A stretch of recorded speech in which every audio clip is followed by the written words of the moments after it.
Oi gente, tudo bem? Aqui é a Gláucia Pereira da Multiplicidade. A Multiplicidade é um canal de pesquisas e dados em mobilidade urbana. Se você chegou aqui agora, se inscreve aí no canal. Bom gente, como vocês sabem, eu tenho falado bastante de pesquisa e eu percebi que muita gente entra, comenta alguma coisa, vê as pesquisas, mas não está se aprofundando tanto em mobilidade. Então eu resolvi fazer uma série de vídeos explicando para vocês o que é mobilidade urbana. E para isso eu vou acompanhar a Política Nacional de Mobilidade Urbana, também conhecida como PNMU, que é a Lei 12.587 de 2012. A minha ideia nessa série é que a gente consiga ler os artigos da Política Nacional de Mobilidade Urbana e fazer comentários sobre pesquisas. Então, assim, claro que não é só ler os artigos e nem ficar tão preso ao juridiquês da coisa. A questão é como vamos entender cada item da Política Nacional para entender como a gente pode fazer melhores pesquisas e o que a gente tem que considerar em cada uma das pesquisas, tá bom? E eu espero que vocês gostem desse vídeo, deixem seus comentários e deixem suas sugestões se vocês estão gostando ou não, se vocês estão entendendo, tá? Bom, vamos lá então. Ela tem aqui o capítulo 1, que o artigo 1º é: a Política Nacional de Mobilidade Urbana é um instrumento da política de desenvolvimento urbano dos que tratam os artigos da Constituição, objetivando a integração entre os diferentes modos de transporte e a melhoria da acessibilidade e mobilidade das pessoas e cargas no território do município. Então, para começar, é muita coisa já aqui. A Constituição é de 88 e a política é só de 2012, ou seja, demorou mais de 20 anos para a política ser implementada, para essa lei sair. Esta lei, se vocês pegarem o projeto de lei dela, vocês vão ver que é um projeto que demorou muito para tramitar e ela não tinha essa cara, era uma cara basicamente de transporte coletivo. Em 2012, então, a Política Nacional foi promulgada e esse artigo 1º já dá bastante coisa pra gente discutir. Ela trata de diferentes modos de transporte e, mais do que isso, a integração entre diferentes modos de transporte. Então, quando você está propondo uma pesquisa em mobilidade urbana, não adianta você pensar na pesquisa só de um modo de transporte, ignorando todo o resto, ignorando que as coisas se integram, ignorando que pessoas que, por exemplo, são pedestres, em algum momento elas usam os transportes coletivos, elas podem pegar veículos de aplicativo, elas podem alugar bicicletas. Você não pode ignorar que esses modos se integram e que a pessoa, ela não é o modo de transporte dela, ela faz parte de um sistema.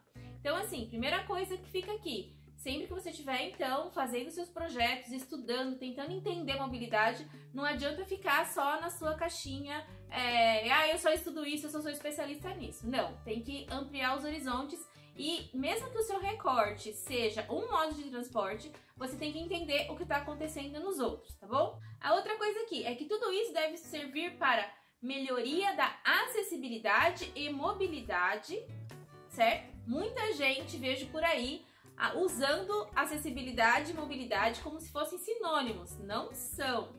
A acessibilidade aqui ela pode ser tanto acessibilidade universal de pessoas que têm têm mobilidade reduzida, né? Olha só, os termos se confundem. Pessoas que têm algum tipo de deficiência, e também pode ser da acessibilidade em relação a você ter acesso à cidade, a você conseguir chegar nos lugares, né? Porque às vezes as pessoas não têm deficiências físicas, mas, por exemplo, não têm dinheiro para usar o transporte para poder chegar. Então, é um problema de acessibilidade também. Então, aqui você já vê que você tem que sempre saber qual o termo certo que você está usando, conceituar esse termo e fazer o recorte da sua pesquisa, então, aqui já entre acessibilidade e mobilidade. E continuando, tudo isso em relação a pessoas e cargas no território do município. Então, vamos lá, pessoas e cargas.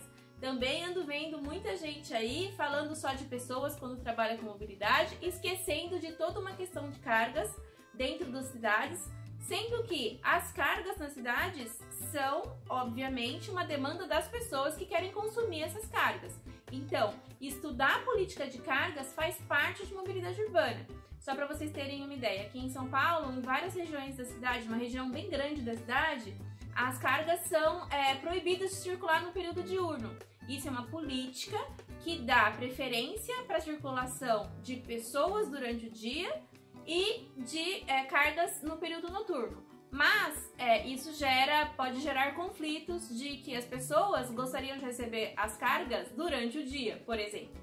Ou problemas trabalhistas ou adicionais noturnos que toda a sociedade tem que pagar, ou mesmo problemas de poluição sonora. Enfim, quando a gente estuda mobilidade, que é essa coisa plural, é justamente isso que a gente tem que pensar e saber os recortes que a gente faz nas nossas pesquisas. E por fim, só para terminar esse artigo, que é no território do município.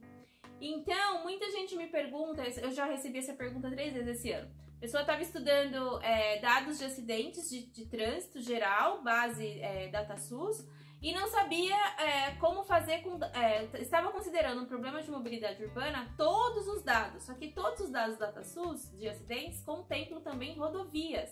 E aí tem uma segunda questão, que em muitas cidades brasileiras, as rodovias são parte do viário da cidade. Tem cidades pequenas, por exemplo, que um trecho rodoviário passa pela cidade e acaba sendo a avenida principal da cidade. Então, por isso que a gente tem que sempre olhar com cuidado os dados, tentar georreferenciar tudo e conseguir separar essas coisas. Porque não é que se a coisa aconteceu dentro de uma rodovia, ela não está dentro do município, não faz parte da área urbana do município, mas também não pode juntar todos os dados numa coisa só. Bom, enfim, esse foi só o primeiro artigo. Eu espero que vocês tenham entendido por que eu quis fazer essa série, porque é um sistema complexo que depois no artigo 3º ele vai começar a descrever o que é esse sistema.